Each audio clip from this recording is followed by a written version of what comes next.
it feels like sometimes we are connected despite us doing different work, because at the end of the day, we're all working for some sort of brand. And like, especially in the world that I work in, which is government, there are not a lot of it doesn't feel like a lot of connective tissue to like some of these really big sparkly brands that exist, but there is actually far more than I think a lot of people realize. And we're constantly here taking the time to think through all of those. Yeah, we're all on the same internet. we're Yeah. all we're all doing the same thing. Hi, Tericka. Hi, hello. How are you doing? I am great. Thanks for joining us this week. Thanks. I'm so glad to be here. I am glad to have you. Can you tell everybody who you are and where you are calling from? Because I think you may be calling from, like, physically at this moment, the most interesting place that we will have. Oh, okay.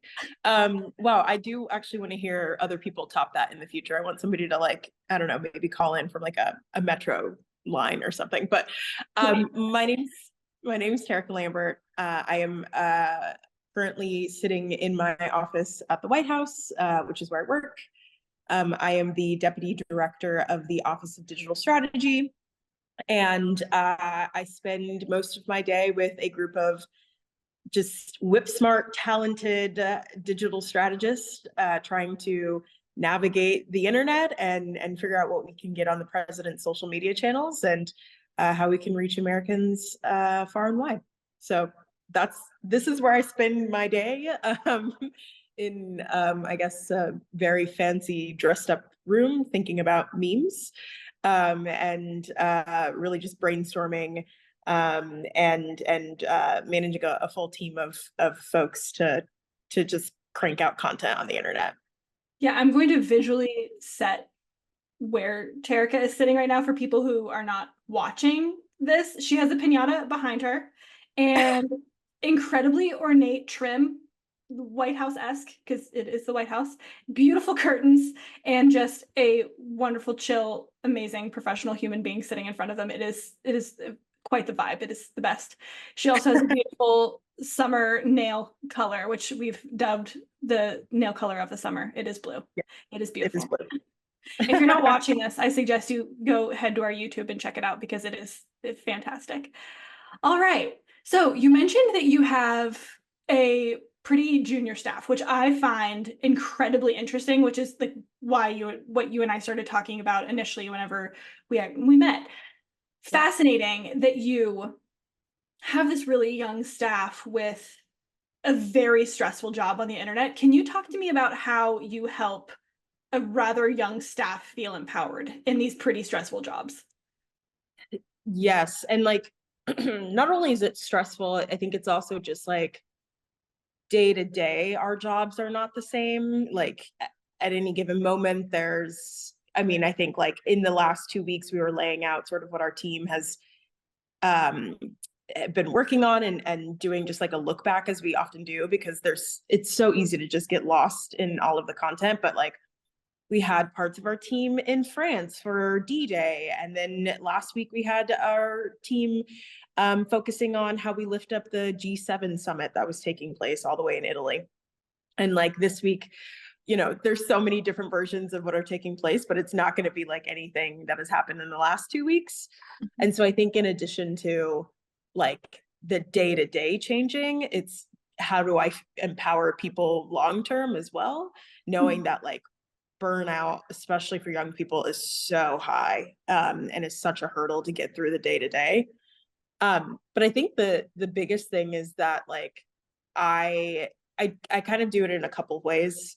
One, I do a lot of storytelling, so I sometimes sound like the old like village millennial that's telling them like, well, when I was in my early part of my career.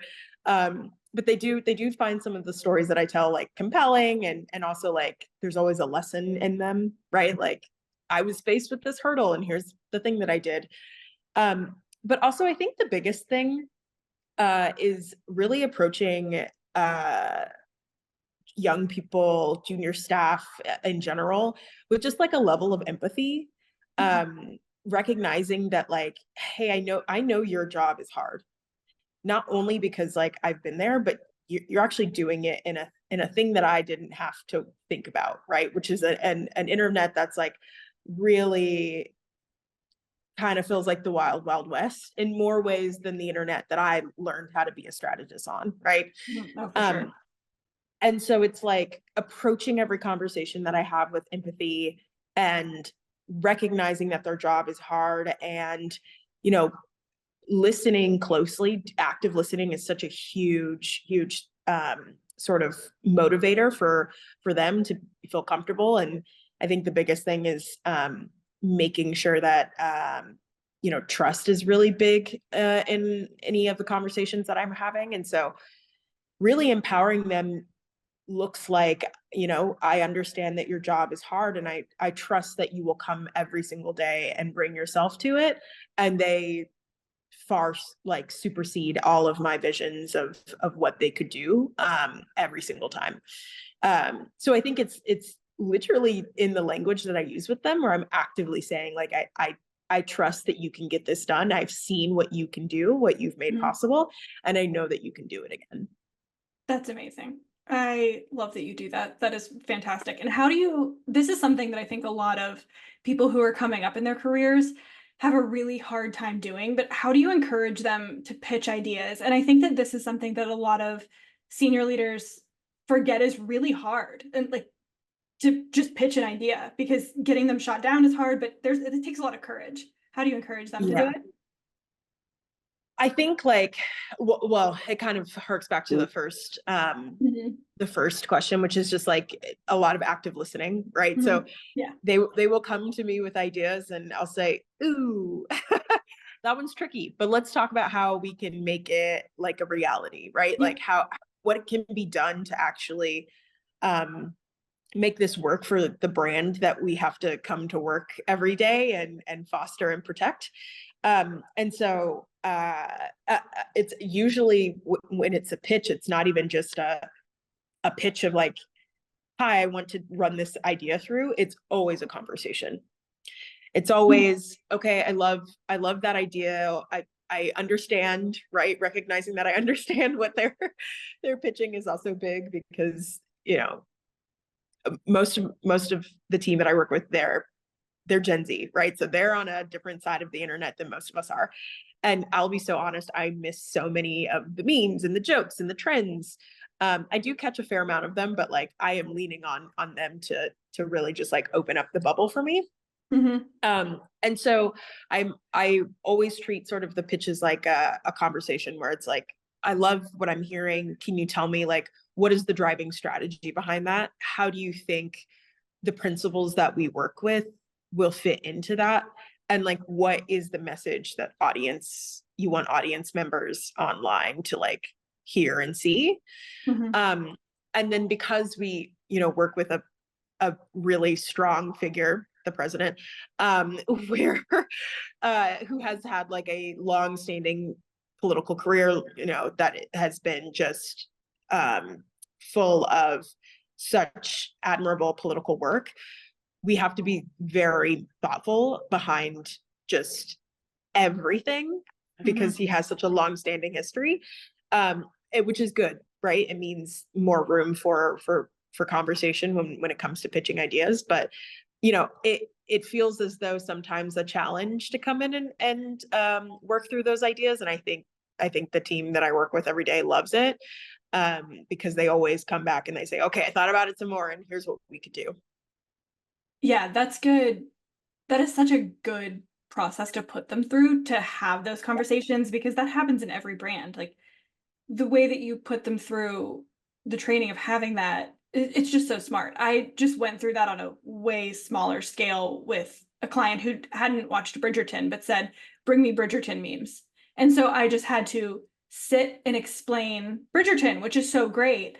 And I'm sure you go through those things where you say, I don't understand the Gen Z side of it, but help me understand why the internet is here and how I don't want to look silly in this moment. And brands have the same issues. And it's, you are at such a high level of intensity where a lot of people could think, oh no, other brands or other humans don't run into this. But no, we all do. And Yeah. it's fun. Yeah, I think like, oftentimes I'm obviously not deeply engaging with a lot of people who like I obviously admire folks' work, but like, I think about like Duolingo, which is like so you would think on paper just fundamentally different than what we do here, but Mhm. there's so many lessons to be learned. Mhm. And I just like so appreciate like what that whole team is doing, and like it feels like sometimes we are connected despite us doing different work, because at the end of the day we're all working for some sort of brand. And like especially in the world that I work in, which is government, there are not a lot of sort of, it doesn't feel like a lot of connective tissue to like some of these really big sparkly brands that exist, but there is actually far more than I think a lot of people realize, and we're constantly here taking the time to think through all of those. Yeah. We're all on the same internet. We're Yeah. all we're all doing the same thing. And how do you train them on the processes of approval? Because that is also something that we all go through in brand world. And Yeah. I cannot even imagine your approval processes, but what does that look like on your end? Yeah. I think like another common thread is for all of us is that there have obviously been points of frustration. And, I think especially for junior staff who are like really emerging in their career and don't necessarily like already come with the tools or understanding of sort of, what is the, for lack of better words, politics here on how to manage this. And so I do, when I talk about approvals with the team, I and like what it takes to get an idea like across the finish line, I am always constantly talking about it as like relationship management, not necessarily just like we need approvals on this thing and it's a great idea and like can you give it to us? We are working with the same people day in and day out in that process. And the better that they understand what our job is, what we're trying to accomplish, why it is that we're doing this type of content or this trend, it really truly does start with knowing who we're talking to begin with and how they're approaching us. And when we get feedback, it's like, oh, we're getting this feedback from this person for this very specific reason because of like the portfolio they work on, or like they're our legal team. So like we know why they're asking that question. um, and so I think a lot of it is just like I am often saying like people don't know what they don't know. And so getting to know them on a fundamental level will help just baseline them have an understanding of what you do day to day, you understanding what they're doing. And it really does begin to feel like a relationship instead of just like what might feel like a one-way street of us sending content and saying, okay, please approve. And I think, my team is they're so great because they've now bonded with people because of it. And now we get pitches from other teams that are like, I saw this fun video, what if you did this? And it's like, oh Thanks. yeah, we'll talk about it. Love that. Love um the energy. I love that they feel comfortable enough to come to Yeah. us. And it does show that it can just literally be a conversation that we have on it. But I think the biggest thing about approvals is just like to get something across the finish line, you have to come and have done the relationship management. You have to be prepared to like defend the piece of content that is in front of everybody, because it's like, how successful it could be. You have, the team has run sort of how it'll land on the internet, what audiences it'll resonate with. And like, we have the ability to go in and make that case. And so I think like, as long as that we're doing it with people that feel like partners, it makes it so much easier to get done. And so building that partnership day in and day out is super critical. Yeah. What I love about everything you said is how like almost to a script that sounds like working in a brand, like just a regular brand. That is so beautiful. Like this will resonate with so many people who think that it is probably like that you have a totally different process and you work in like this crazy stuffy world. Like, no, that you work in on a brand. Like, this is something that you're on the same internet as us. And I wish people understood like how it is a level playing field. It's Yeah. amazing. I love that for you. Yes. And It is great. okay. It's super awesome. Yeah. Yeah, I love that. And so with your team, I love how much of a relationship culture that you've built. What is the most surprising lesson that you think that they have taught you? There's just so many. um I think like wow, there's so many different ones. I think the biggest thing is in a lot of ways when I'm working with the team, I am constantly seeing parts of them that feel similar to me when I was early in my career. Mhm, Um, and so I think the big thing that we're constantly hearing about Gen Z in the workplace, in the world, and the internet, and I'm seeing how they are in the office, and they're vocal about how they feel about specific topics, and are always coming with ideas on how to problem solve and fix things. But at the end of the day, like they still also have like challenges and hurdles that they're trying to get through. mhm, And so I think the biggest thing that has surprised me, I think a lot of people would say like how smart or their tenacity. That does not surprise me. They are just really good at what they do. And most mhm, young people are because they have to be. Um, I think like one thing that has surprised me is that they are still sort of grappling with the things that like me as a millennial faced, which is like the imposter syndrome is still like deeply within them. mhm, And so oftentimes like um at any given moment I have two hats where I'm putting on my manager hat or I'm putting on my mentorship hat. And it quite literally is dependent of like how quickly we need to move on something. mhm, And then I'll circle back and maybe put the other hat on, depending on mhm, like what it is. And so for the mentorship side, it's often me taking a beat and saying, you work here at the White House on this team doing content day in, day out. You are smart, you're talented at what you do, and you deserve to be here. And so I think like um they're super receptive to hearing that. And I'm always surprised though when it comes up where I'm like, you walk through the room with like so much light and so much confidence and like willing and ready to raise your hand and jump in and dive in, and that the imposter syndrome still gets to them. And so um I think like that's like a really strong thing that in a weird traumatic way I think kind of bonds us sometimes.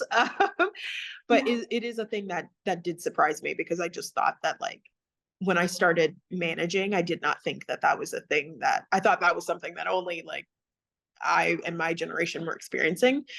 I did not realize that it had like trickled down as well. I love that your team is comfortable enough to talk to you about that. That says so much about you as a manager that they feel comfortable enough to talk to you about that. And I think that you should feel incredibly proud of yourself for that alone. That is amazing. Good on you. And I love that you are able to even distinguish that those are two hats, that you can separate those conversations, and that is phenomenal.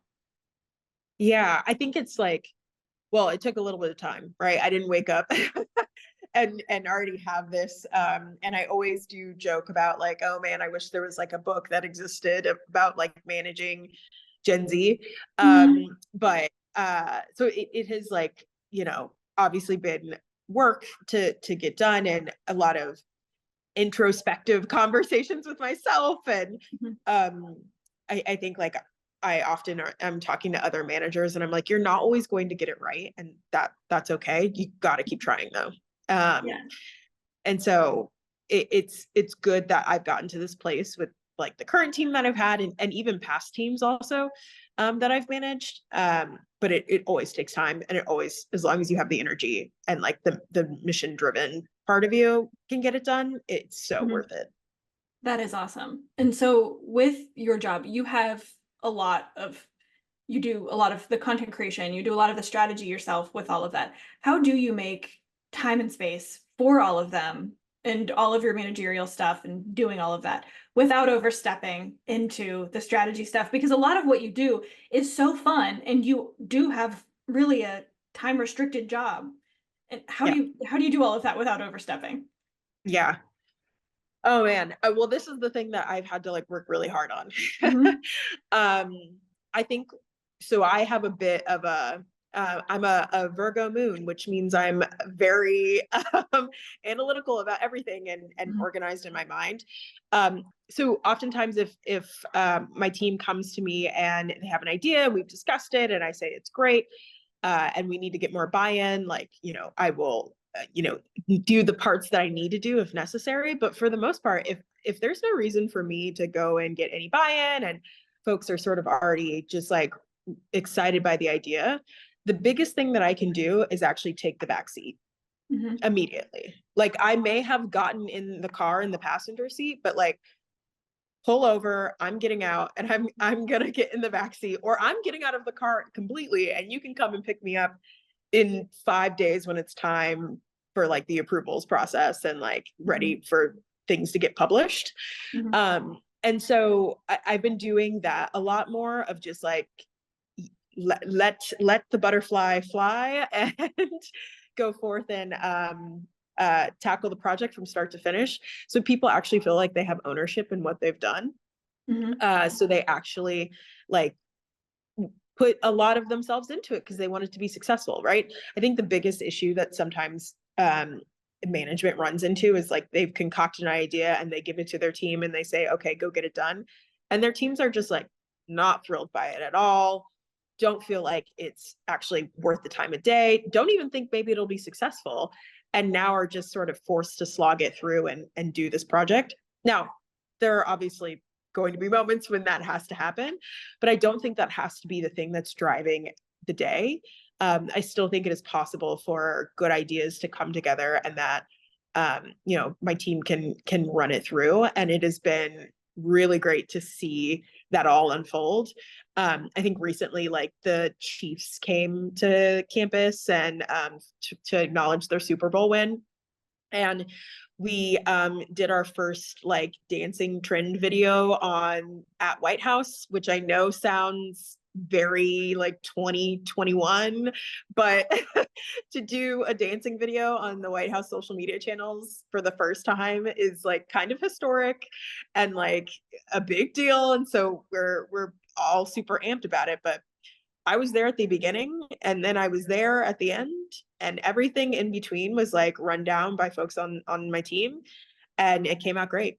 Um, and I think like when you give folks the ability and the runway to do that, they feel empowered and they feel Mhm. activated and motivated to like go and get it done. And they get really, really stellar work done in the meantime. And your team, I sent you an email about this because I was like, I am so proud of you that Yeah. you had Travis Kelce won and that you did not lose the opportunity, and that you moved so fast. I was like, I am so proud of you. I know how many layers of approvals in the bureaucracy. I was so proud of you that you got all of that done. Yeah, can you talk about what that is like whenever you feel the pressure like of the internet, because this is something that people feel with brands all the time. Like, Yeah. the internet is moving so fast and we have to jump on something. If as a person in social, if you miss it, you miss it. Like, what does Mhm. that explanation process feel like in somewhere like the White House? Like, explaining that to someone who is legal or whatever. Yeah, I think like, well, thankfully we've built up enough trust Mhm. to be able to do that sprint. So when it is time to do a sprint and like run content through, um, you know, it's either explicitly yes or like absolute no. Um, and then the absolute no, of course, becomes a, well, what if we, what if we did this instead? So it's never an absolute no, but we, so I think it's like really great that we have sometimes the freedom to do that, because we do have the trust of folks Mhm. on our side, and that has taken a lot of work to build up, and we're so like thankful for it every single day. Um, so I think like, you know, it's it can be just easy. It can be an easy run. It can be a, oh yes, absolutely love this. But also like we've gotten our sort of senior leadership so invested in the work that we're doing. And I have like a little smile on my face because it's like big, but we've gotten them so invested in what we're doing that like it'll either be an explicit yes or a what if you actually moved this clip to there? Like, what if you started the video this way? That's Or can you amazing. cut this out instead to make it shorter? And I'm like, you want to make this shorter? That's great. Thank you for um, editing. Thank you for not yes, telling me I had to add 6 lines of legal copy. Love that. right, right. It's great. It's great, really. So that has been, I think, really great to work with, but it has obviously taken a lot of time because again, it's a very traditional place. Um, it's a legacy that we're working with. It's not like, you know, when people ask me sort of how I think about my work, like I obviously take it very seriously, but like it is like the people who work at like P&G, right? Like who have to think about like the years, the decades long of legacy that they've established and like what that means. I'm doing the same thing over here. And like we're constantly doing it like while running, basically, because we have to move quick and move fast. And so I think like it's great to have a team that is always ready to do that sprint, but it's also great to have like leadership that's willing to hear us out on it. And again, we're not all perfect. We're constantly working through it, obviously. And I think the biggest thing is at least they're willing to listen to our ideas and our feedback and our flags about, you know, sort of what's going on the internet. So it's been a really, I think, great relationship to have in the last couple of years while working here. That's awesome. That is great. And this is probably a tough one for you to answer, but you've reached what a lot of people would call like the dream role in the political sphere of social media. How do you feel whenever people do ask you what's next? And how are you prepping your Mhm. team for whenever people ask them the same question? Oh, wow. Yeah. How to like that's great to sort of think about every once in a while. I think when people come up to me and ask me how I'm feeling about what's next, I shockingly am still motivated to stay in this world, like to Mhm. do social media, to be on the internet and creating content and working with Mhm. teams that create content. Um, which, you know, for like I said, the internet, it can be a wild, wild west. And like I am in the like deserted town where there's gonna be like a tumbleweed running by, but I'm still like, you know, willing to show up every day and I'm still excited by everything. And I still want to do that, which is always, I think, shocking for the person to hear who's asking me because they're I think they recognize how like when I got into this field, it was, you know, I mean, people are still obviously saying this, but like it genuinely was the social media intern. Oh, There yeah, were always.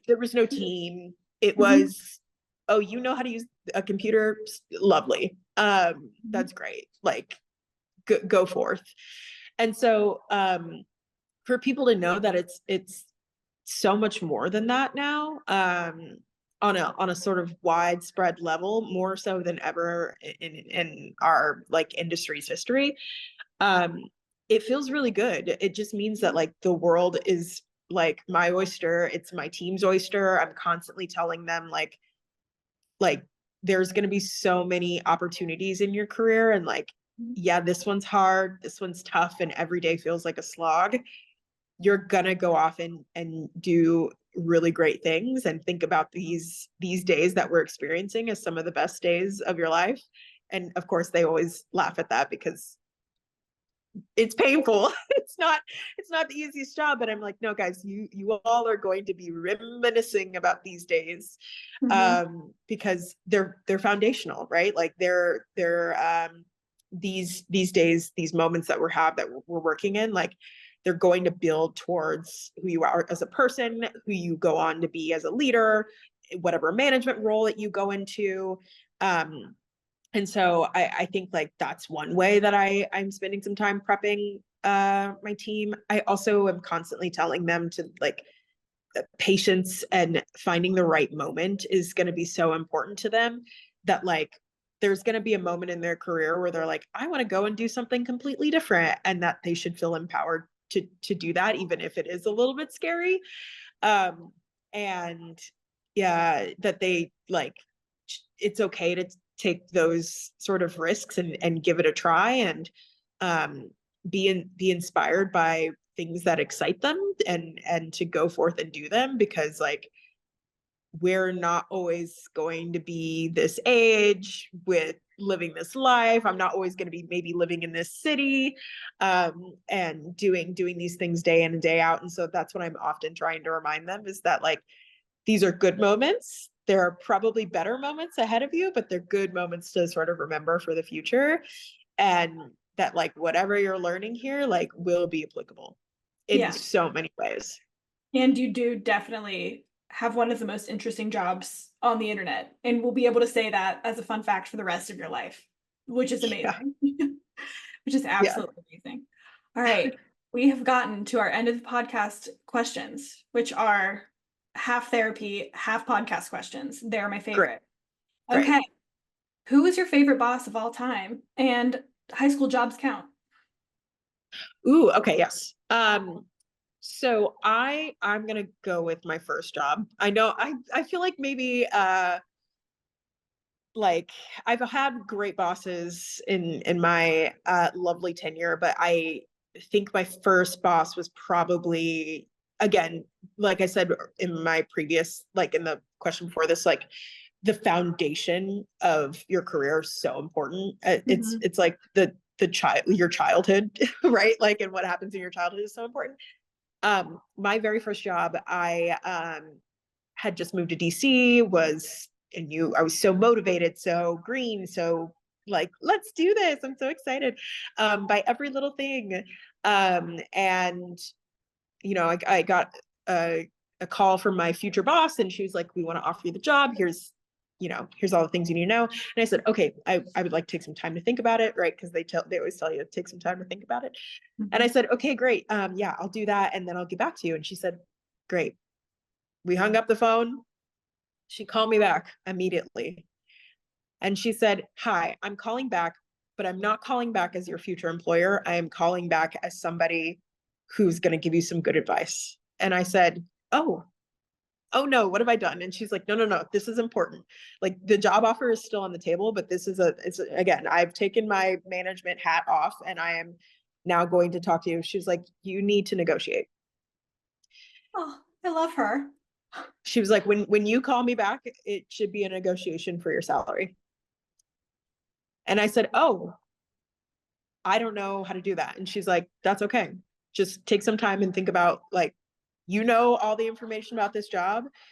Take some time to think about like what you want it to look like. Is it a different title? Is it a different set of responsibilities? Is it also different pay?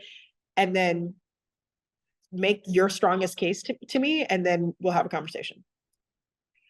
And I said, oh, okay. So I hung up the phone, and I was pacing around, freaking out, because I was like, I have no idea. Nobody taught me how to do this. I don't know what I'm doing.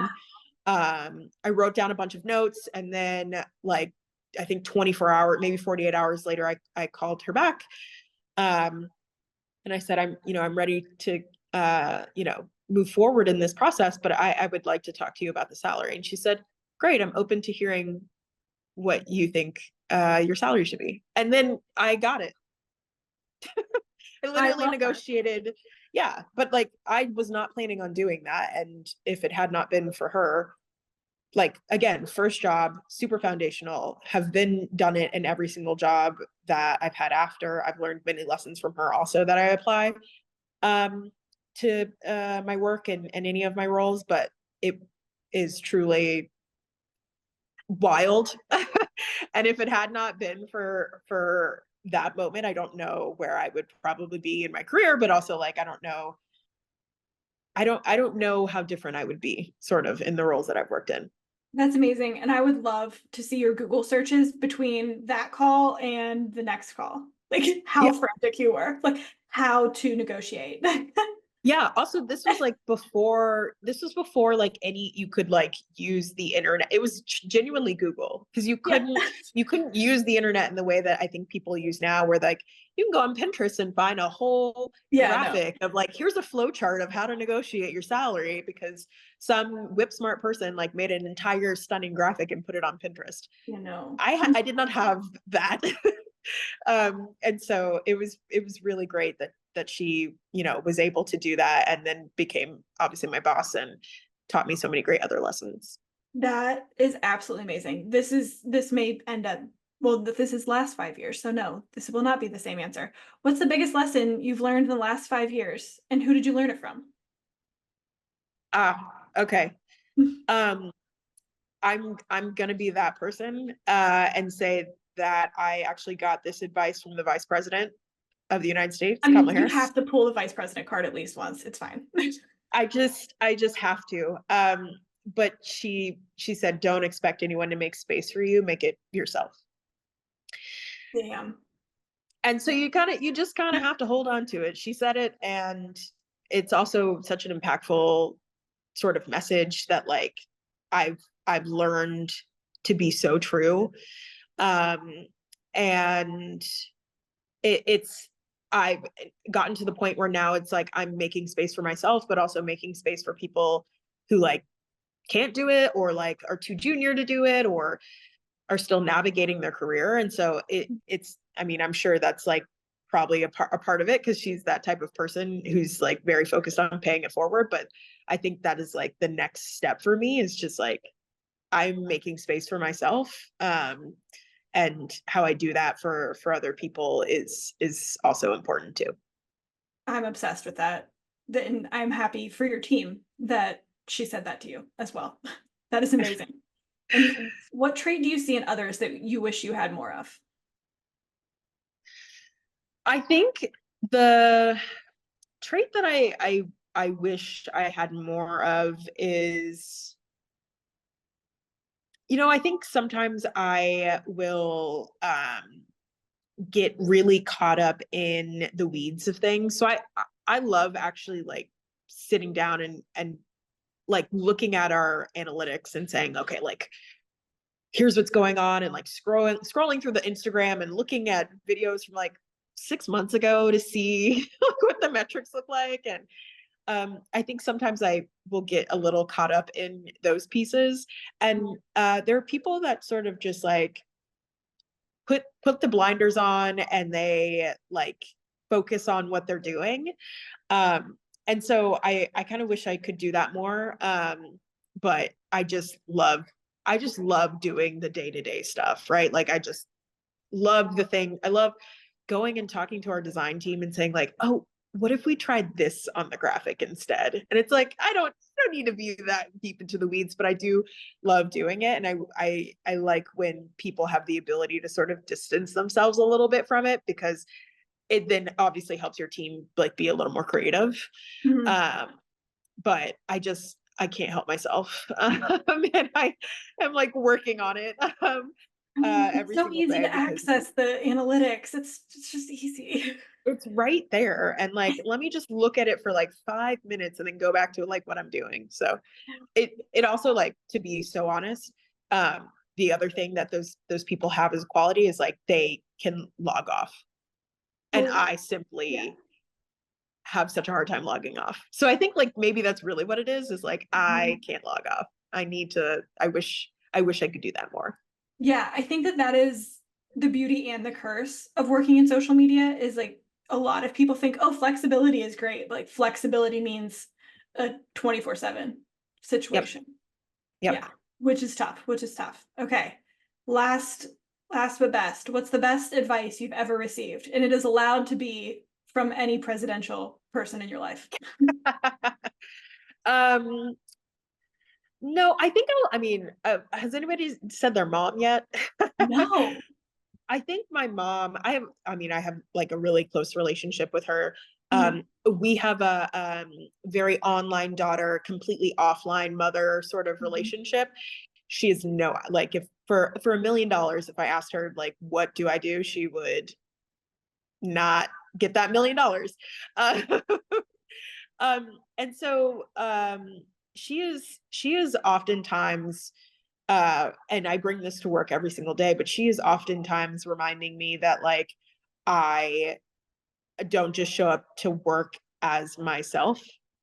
I show up to work like built by them, my parents, to be who I am, who were then also, you know, their lives were formed by my grandparents and so on and so forth. And so, you know, when I show up to work, it's not like just me walking into the building. It's like, it's almost like I have an army of people behind me that are wishing me well and rooting for me. And that's why I like always come in and have my shoulders like super high, super back, chin up, really coming in very confident into my role, is because I know that it's not just about me. And so I think like that is the thing that has kept me super grounded, is and like so real also, is knowing that I'm not alone when I do this. That is beautiful. I love that your mom says that. Yeah. To keep you humble and working on the internet. Yes, because it is so easy to these days it is very easy to drift away. Great. Thanks for hanging. It's been fun. Thank you. This was great. Individual Contributor is hosted and produced by Meredith Ulmer and Kelsey Kozad, with producing and editing by Jesse Hummelgarn. Music is called Open Spaces by Hybridas and can be found on Upbeat.